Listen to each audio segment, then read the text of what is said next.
السلام علیکم ټول عزتمنو قدرمنو کتونکو ته د صاحب نجیب طرف نه د لایق حسین طرف نه ډېر سلام وي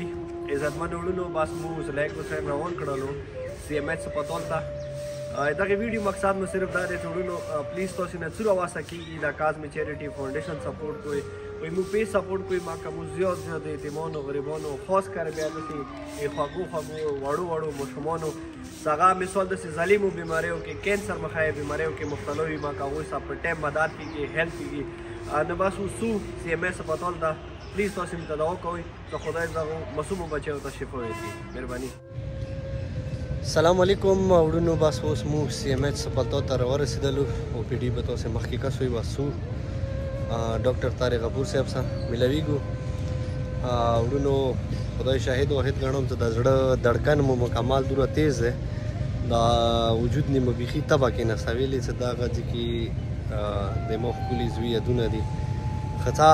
هغه نه خدای رحم وکړه خو بس دا مو بچي دي دا مو مثال زمن دي نو پلیز تاسو نه څومره واسه کېږي موږ سره دغه چیریټي کې مدد کوئ هیلپ کوئ زما که زموږ بچی خو لوړو او دا ښایسته ښایسته د ښکلي بچي چې کوم دي که نه دغو ته خدای نوي زندګي ورکړي او خدای لایق حسین ته هغه درد هغه تکلیف هغه وخت ما که ورته د څه مونې تېر شوي دي خدای دې دغه درد ما که ورته نرڅوی اوسو ډاکټر طارق غفور طرف ته مهرباني وکړو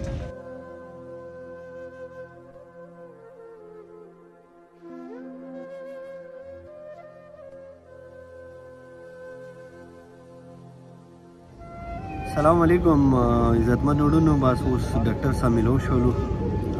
دغه لایق حسین غریب بچیو چې کومه دی هومیوپیلیا یوه بیماري ورته یو کینسر بیماري دی هغوی بچیو هغه بیماري دی هغې بیمارۍ کې وروڼو څه کېږي چې دوی دغه مثال د خپو جوړو نه یا د ګوتو جوړو نه دې کې د کوم مانځ کې مثال هغه اوبه غوندې کې ورکوي که نه هغه اوبو کې وینه جوړېږي چې کله وینه جوړه شي وینه ماتره شي هغه نه دې د خپو چې کومه دي که نه مکمل ډیمیج کېږي لکه مثال تاسې به دغسې چې د غریب اخپاګسې هغه کېږي نه دا یو خو مکمل چال شو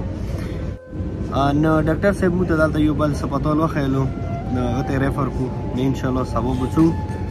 هغه ته او هغه ته بیا ښیو وروڼو ډاکټر صاحب وویله چې دې نه ډېره غوټه خرچه کېږي ډېره زیاته خرچه ونه کېږي نو بس دغې ویډیو په ذریعې مو ټولو کورمیوالو وروڼو ته دا یو ګزارش کوو یو سوال کوو چې دا یو غریب انسان دی بار بار د زه تاسو ته ویډیو کې وایم چېرې دا زموږ پاره چې نور څه کومه لرګی وړه د هغې کار کوي نو دا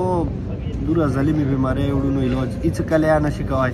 نو تاسو ته موږ دغې ویډیو په ذریعې ګزارش کوو چې پلیز تاسو نه څومره واسه کېږي د غریب پلوټ څخه تاسې ښه روغ مدد وکړئ لایق حسینه تا خو د ډاکټر صاحب خبرې واورېدلې که نه لکه ته دغې ویډیو په ذریعې خپلو کورمیوالو وروڼو ته مسافرانو وروڼو ته څه پیغام ورکوې څه ورته وایې زه کورمیوالو وروڼو ته ډېره دعا کوم زه چې د نن راغلی یم ما دغه سیمې سپتال ته د دوی پیسو په تکات زه دلته راغلی یم زه خپله اډې کې لرګي متوم زه هېڅ واسه نه لرم دو بیماری مو برداشت کی نرسی خو خدای ټولو عالی منونکي د داسې بیمارۍ نه وساتلی کړي خو پروردګار د تا ته اجر ډېر کړي 12 چې تا موسه نن د دویمه دریمه ورځه کېږي چې دا منډې تړې د ته وایې او بل دا مو نه کېدای شي نه زه کوای شم نه مو واس کې دي نه دغې علاقې کې زه دومره بلد یم د اول وار دی چې دغه ځای ته زه دلته راغلی یم سلام علیکم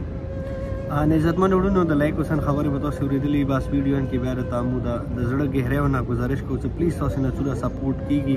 او تاسو نه څومره واسه کېږي دغې غریبې فیملي سره او دغو خوږو بچیو سره تاسو مدد وکړئ چې ما که دې بر وخت علاج وشي او خدای دوی ته نوي زندګي ورکړي نو بس ډېره مننه خوشحاله باد اوسئ ما ته لایق حسین طرف اجازت مهرباني سلام علیکم